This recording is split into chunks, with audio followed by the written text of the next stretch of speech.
So today I'm going to be answering one of the most popular questions that I get asked as a real estate agent. And that is, why don't we have more homes for sale? Where did all the term that real estate agents use is inventory. Where did all the inventory go? Well, in understanding that, you have to understand that we did not get where we are today just overnight or anything along those lines. We got to where we are. It's been well in excess of 10 years in the making. So what I thought I'd do is just kind of walk you through. This is my website, greatatlantahomes.com. If you come over here to the blog, just click on blog, come all the way down, you'll actually see items that I think people are asking a lot of questions about, or items that I think people are interested in. One of them is, where did all the homes for sale go? And that's what I'm going to do is I'm going to explain to you the 4 reasons that I think there's not as many homes for sale on the market as there should be or there possibly could be. In the Cumming area, there's less than a 2-month supply of homes. Suwanee, very similar. Milton, there's a little bit more than 2, but well below what is considered a normal, healthy market. So why is that? So as we explained why we have a low supply of inventory, first thing to understand is you have to go all the way back to about 2008 and that great collapse. It was a huge collapse of both real estate, and real estate got so bad it almost dragged down the banking system. But since that time, if you look at the average number of homes that have been built for the prior 52 years, since about 2008, you'll just see that we are not building enough single family units. And this is that shortfall is what we are short today, approximately. It's not exact, but you can see this line right here represents the 52-year average of the number of homes that are usually built.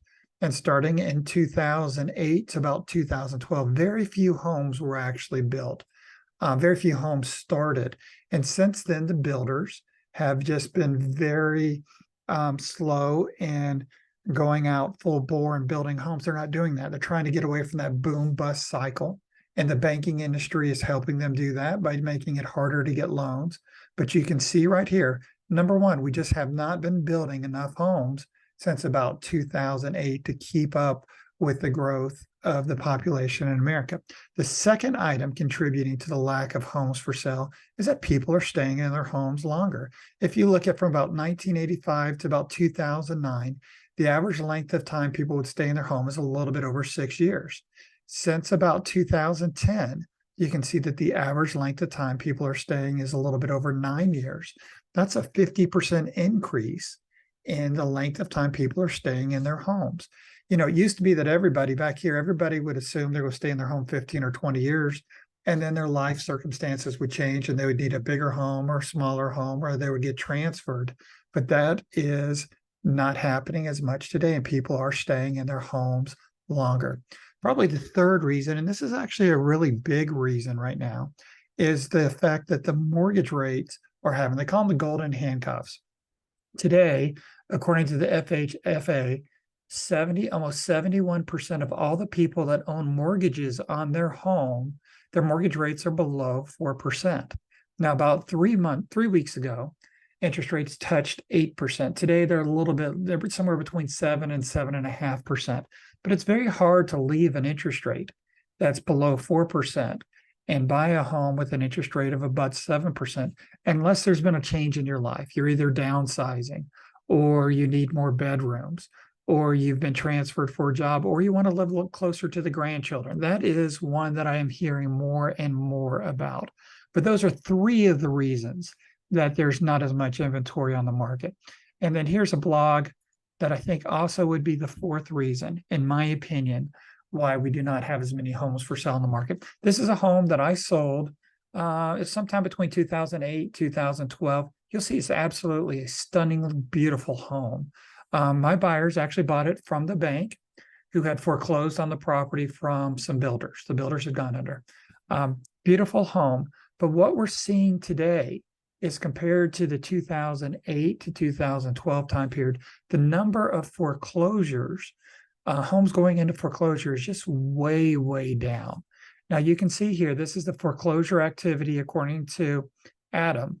Every month, you can just see back here, and these are in thousands.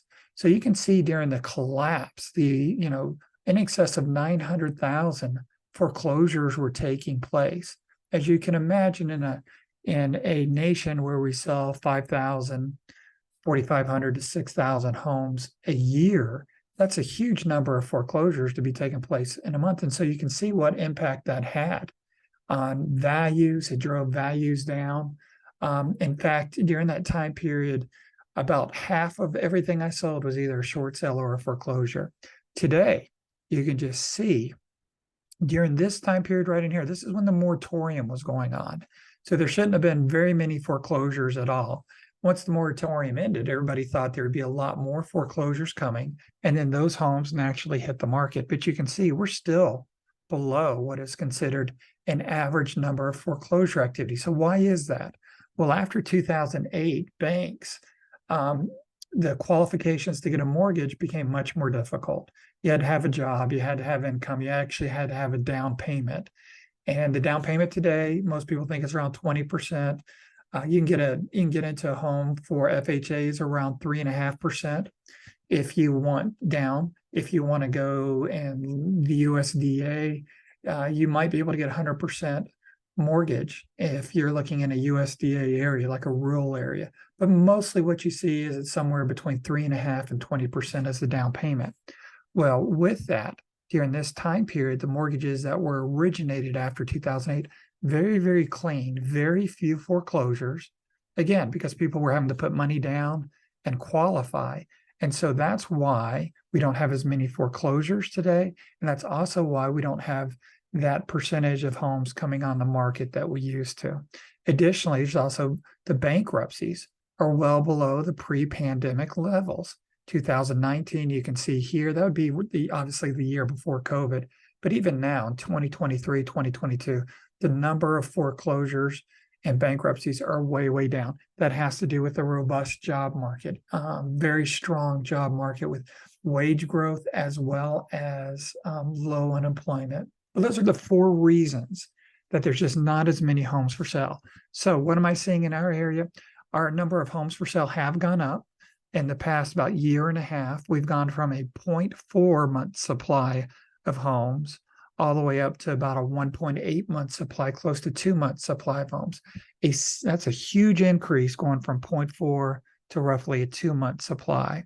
However, it's still well below what is considered a normal healthy market, which would be about a 6 month supply. At 6 month supply, that's considered a normal market where buyers are not taking advantage of sellers and sellers are not taking advantage of buyers. We're still in a strong seller's market, but the good thing is at least there are now homes available for sale that if you have a home to sell, you can actually find a home that you would actually love.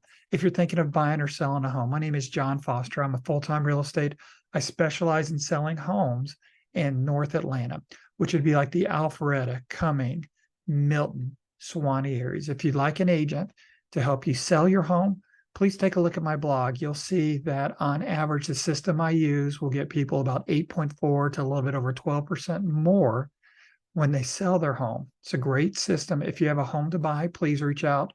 And I would love to be able to interview for the job of helping you find a new home or sell your existing home or both. Hope to hear from you. Thank you.